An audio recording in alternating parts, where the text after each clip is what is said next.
What's up, guys? It's Jeff with Paradigm Canine, and this is the third week with our March group of dogs. This is really where things start to come together. Up until now, we've been working on skill building, teaching them what to do, how to respond to pressure, e-collar work, things like that. Now it's time to get out in the real world, use this stuff for real, teach them how to ignore distractions. And for some of these guys, we're going to start working on some of their behavior-specific issues and triggers and things like that. Let's go.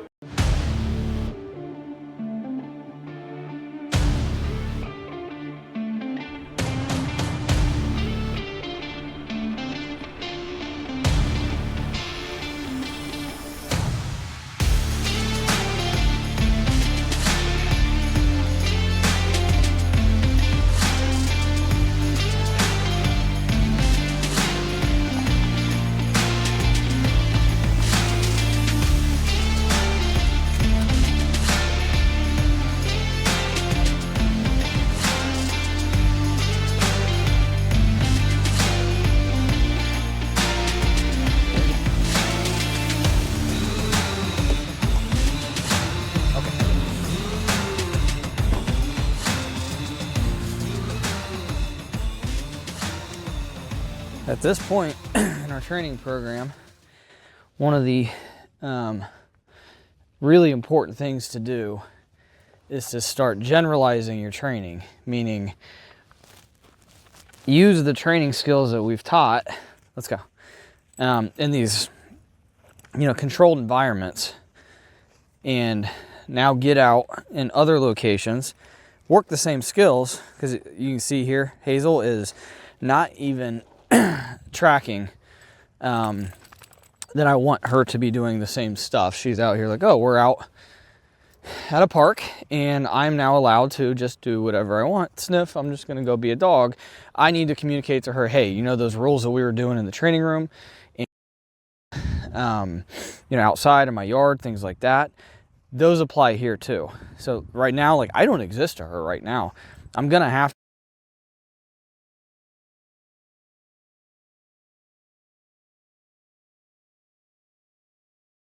take their dog.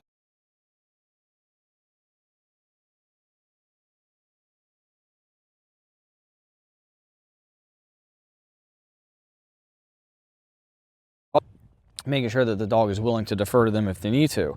So then when you run into things like other dogs, people, stuff like that, and the dog is not used to listening to you at all, and now you're like, hey, you need to stop pulling and lunging towards that other dog or whatever, they can't, because it's never been criteria that you've taught them to get up, stop, sit. So we're going to start easy with the just basic obedience here, but the extra stipulation, no, sit, that I'm going to put on here, no, yes, is I matter more than the environment. I'm not going to let her, no, just scan the environment. Right now, no, sit, it's time to work. So I'm going to use the training, no, sit, and enforce the training.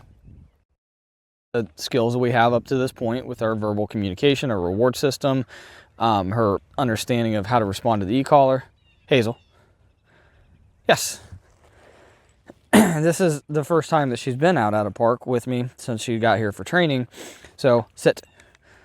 I'm not expecting perfection. What I'm doing is I'm letting her know, again, like, hey, those rules are here too. Yes.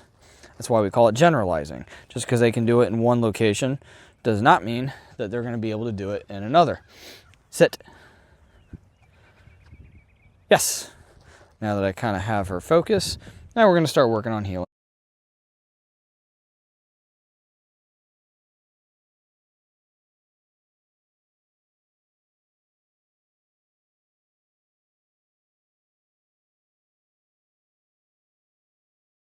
This type of rule set to where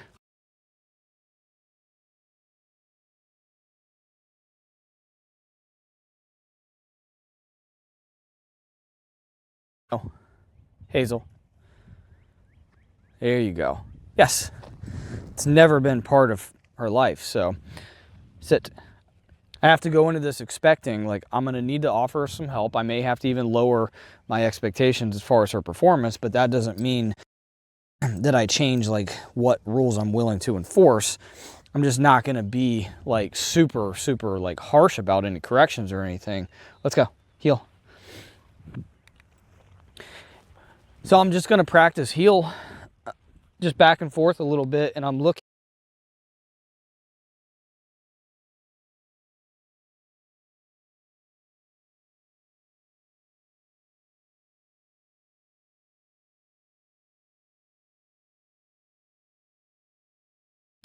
That's it. Hazel. Yes, good girl. Because we spent all that time teaching her what to do when she feels the e-collar, it is now a useful tool. I purposely picked this park at this time of day because it's usually not super busy. If I came on a Saturday morning, there's kids playing soccer and stuff out here. Sit. This would be way too challenging. Yes, if there was a lot of people here, I would find a secluded area far enough away from all the activity and kind of do the same thing. But this works out, sit, that I can just work her, heel, in a new environment she's never been in, new sights, smells, all these things.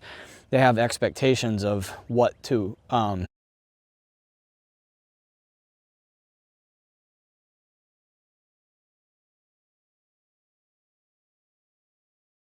like going out into public, to them,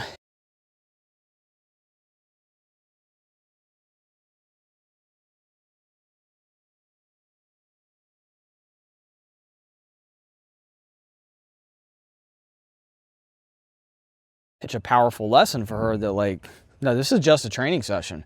This is no different than if you were in my training room. We're out here instead. Yes, good girl. There we go. And we just practice this until we have the same performance here, sit, as I do in the training room or in my yard. Heel.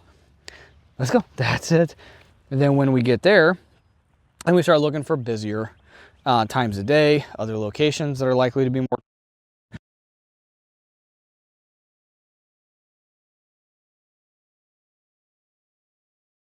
This is a very, very important part of training. Again, like at a certain point, you got to get out of the training room. You got to get out of the like overly controlled and isolated training environment, and you got to get out in the real world and show the dog how to do this for real. Now, on a leash, but this is part of our off-leash transition. Let's go. I need to make sure that my communication is there, that she is responding appropriately, reliably, whether it's verbal,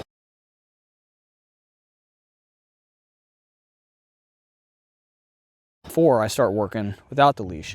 And then the kind of next step would be to drop the leash. Let's go. There you go. And then start working this stuff a little bit more hands off. Heel.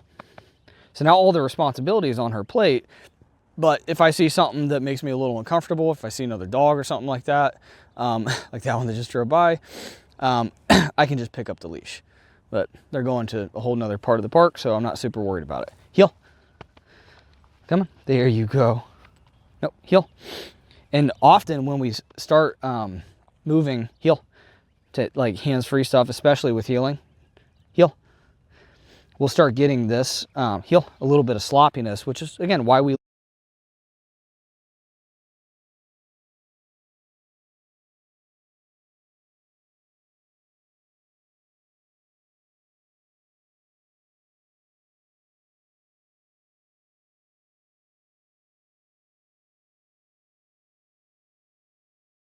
the leash. And again, the responsibility is all on her to do the things that we practiced. Heel. There you go. Good. No. Good. Heel. No. Heel. There you go. And this is a really, really powerful lesson here. Where like, so I can just pick up the leash, get her to do it, drop it, heel. But I'm letting her know, let's go. I'm not going to do this stuff for you. You are expected to do it whether I'm holding the leash or not. There you go. Good girl. Let's go. Now,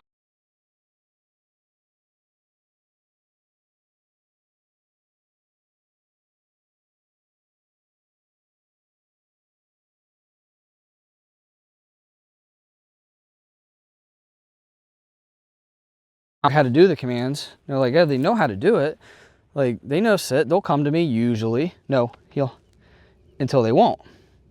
And like Hazel is such a rock star with the teaching part of training because she enjoys it. It's fun. She's super engaged, but Now, heel. Then I'm letting her know, like, I know you would rather sniff and roll around. Heel. But we can't do that. No, heel. Good. Heel. There you go. No, sit. A little distraction here. Some guy's getting...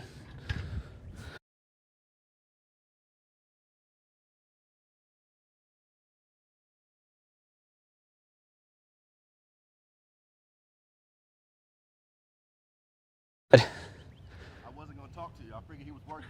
Yeah, now we're doing a video for the business, but you're good. We need some distractions anyway, so y'all are helping me out. Let's go. There you go, good girl. Let's go. Heel. That's it. Sit. Good example of why we do this.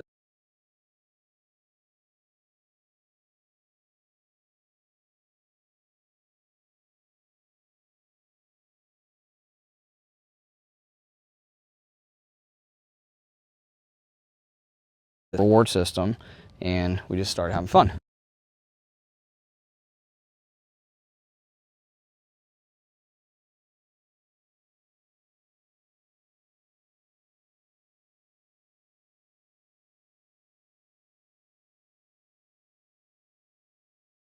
Then, yes, all those distractions and the new environments, they just kind of become background noise. Sit. This is where the reliability actually sets in.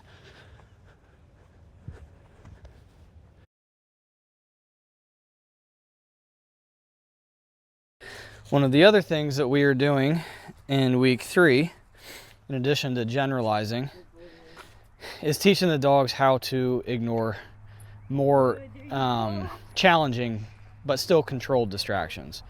So we always start small like this, just a dog. Let's go, mostly stationary. Some dogs handle just seeing another dog better than others. So regardless, we always start small like this. We see how they handle it. Whenever he's done peeing, we'll get to work here. And if he doesn't care about this, then we increase the difficulty, and we just keep bumping it up until we find a sticking point that is kind of hard. We teach them how to work through it. Then once they can work through it, then we increase the difficulty again. This is how we get this really solid reliability. Just baby steps. Jesus, dude, you gotta go.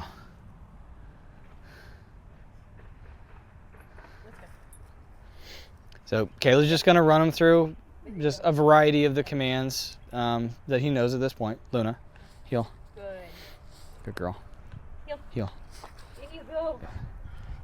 Good boy. And then we'll just kind of see how he does. And if he doesn't really care, yes. Heel. Then we'll just heel. I'll start moving with the other dog. This is a very realistic thing that you're likely to encounter. Luna, heel. At some point in the dog's life. Quite often, if you like taking your dog for walks, no, heel. They're going to walk past another dog. So can they handle that? While staying, calm, under control, attentive, listening to you. If not, you need to practice it. And that's why we like doing controlled distractions, because, yes, no, we're not playing with the ball. Nice try. Heel. If you just run into a dog out on your walk, you get like one opportunity to practice ignoring that other dog. Heel. No, heel. Here in training, we get as many opportunities as we need to teach the lesson. There you go. Good boy. So we'll work through this. And the message that we are sending is, when you are presented with this type of scenario, this type of situation, a dog walking by me, heel. What am I supposed to do? It is 1,000,000% good. Easier to work this if the dog you're using as the distraction is controllable. So it's where we use our dogs or other dogs that are further in the training process, because they have the ability, yes, to dial the energy level up and down. If she tries to go sniff the other dog, I can tell her no, she'll stop. When it happens for real, you're going to get harder situations. Speak. a lot of barking, a lot of noise, a lot of chaos. If they can ignore that, okay, go get it. Can they ignore a dog running around, running amok, acting like a fool? Much harder. But the rules don't change just because the other dog is acting like a wild animal. Oh, good boy. No.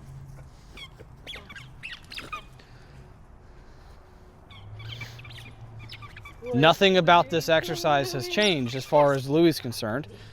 His rules and his responsibilities are the same. Get it. Let's go. That ball's not going to last. Out. It's like a dollar store squeaky ball. There you go, yes. So we'll work this to perfection, basically, where he gets it. Like, doesn't matter what that dog is doing, I'm just healing. There you go. I'm just healing with this dog in the background. Then we'll start doing it while we're dragging the leash, and then we'll do it with the leash off. Once we get there, we have pretty much a very well generalized and trained dog. You ready? Because we had to do a lot of relationship and trust building with Rip right off the rip when we first got started, I'd say he's about a week behind where the other dogs are, which is one of the reasons why our rehab program is 6 to 8 weeks instead of 4. We want that time on the front end to get the dogs working the way that we want. We want to make sure that they trust us, they're comfortable with us, we can get rid of the conflict in the training. Yes. And we're on the same page before we start really cruising along. So, and he's catching up fast. Like, he is insanely smart now that, like, he kind of gets it. He trusts me. He's willing to take some guidance without getting all defensive about it. Heel. So what I'm working on with him here today is, no, heel. How to get into a heel position without cheating and being sloppy. Heel. So I want him right by my left leg. I don't want him sitting crooked. He likes to try to sit crooked. Heel. He is smart enough to do a little bit better than that. So, okay. We're going to work that again. Heel. Heel. Good. Heel. And once we get them in the position, the first thing we start with is always left turns here. Because, especially if a dog likes to crab walk and do left turns and sit crooked and things. So if I practice a lot of left turns with some help, a little bit of luring, it'll teach him how to pivot with his front legs and rotate in towards me. There we go. You can see why heel. We do all that focus and engagement work first, right? Heel. There we go. Because this is kind of a complex command here. Heel. Good. Heel. There you go. Good boy. So I'm not going to fade the lure when I'm walking in the heel just yet. I mean, I can kind of intermediately bring it up here to start to kind of fade it out, but he needs a lot of help to really learn exactly where I want him to be. Good boy. Ouch, my finger. Heel. Because the next step here, once he can do this, heel. And we layer the e-collar in on this, and we're going to start expecting him to come back to this position. Heel. Focus on everything if he's trying to fixate on something else outside. Heel. So it's a lot of reps of get him into position, reward him. Get him into position, reward him. Yes. This has to be like really solid muscle memory before we start expecting him to be able to do this under distraction. No. Good boy. Sit. Good. Heel. There you go. Good boy. Heel. Again, when you take the time to properly teach the dog what to do, heel. Before you teach him what not to do, you get stronger behaviors. Heel. You are testing it right now. Heel. Come on. No. Earlier, he went right between my legs and picked me up like he was trying to get me to ride him like a horse. There you go. Good boy. Yeah, see this? See how crooked he is? That's what I need to train out. No, heel. No, heel. That's why I do these left turns. Heel.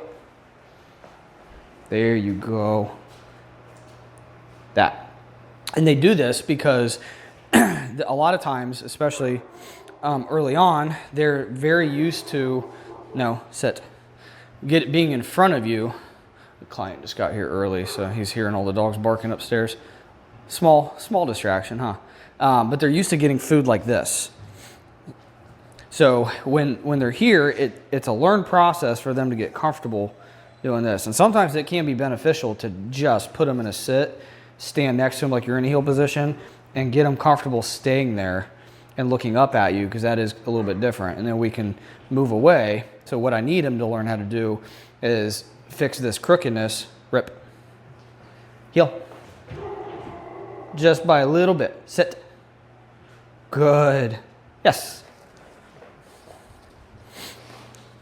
Sit. So when he's crooked, heel. I can get him to fix it, heel. When he knows how to fix it, come on. No, heel. There we go. Good boy. Yes. That way, like if he ends up just out of, because the current muscle memory, again, is him wanting to kind of crab walk. So if he knows how to correct up on it on his own, like I teach him how to do that little bit of movement here where he's crooked, and it's like, so exaggerate a little bit. Heel. No, that leash. Heel. Nope. Right here. We'll try it again. Sit. Good. Heel. That's it. Right here. There you go. No. This dog smells more than any dog. Sit. I always smell like different dogs. Heel. There you go. Good boy. Yes. Part of it is being an unneutered male, especially if he smells some female dogs on me. Hey. Rip. Rip. Heel. Nope. He's trying to look at the door because he hears the commotion upstairs. There you go. Yes. There's honestly, it's still a good lesson for him, and the whole, how to ignore distractions is minimal because he can't see anything, but he hears stuff going on upstairs. He's curious about it, and I'm able to say, nope, not that. Do this instead. No. No. Good. Heel. It is a skill for the dog to turn off focus from something they're interested in. No. Something they want to look at or chase or interact with. Heel. And then give me the attention instead. And if I can't do it in here in this empty room with just hearing some noise upstairs, heel. How in the world am I going to do it when he's trying to like chase a cat outside or something? Come here. Sit. So we work the command like this. Heel. That's it. There you go. Until we get it near perfect, or at least as functional as I want it to look. Again, with these dogs, we do have a timeline, so like we're not doing like competition obedience or anything, but the better the quality of the obedience, the easier it is for them to listen when it's hard. So we work it here until it looks the way I want it to look. Yes. Then we're going to layer the e-collar on top of it. So when if he breaks the command, or he's looking over there when he shouldn't be, or if he's crooked, no, I can tap the button, heel. And I'll be able to teach him, hey, when I tap the button, remember this exercise here of finding that heel position. I want you to come, no, stop. He's such a grump sometimes. No, sit. Good. Heel. No, heel. But he can do this, like I said, near perfect, so yes.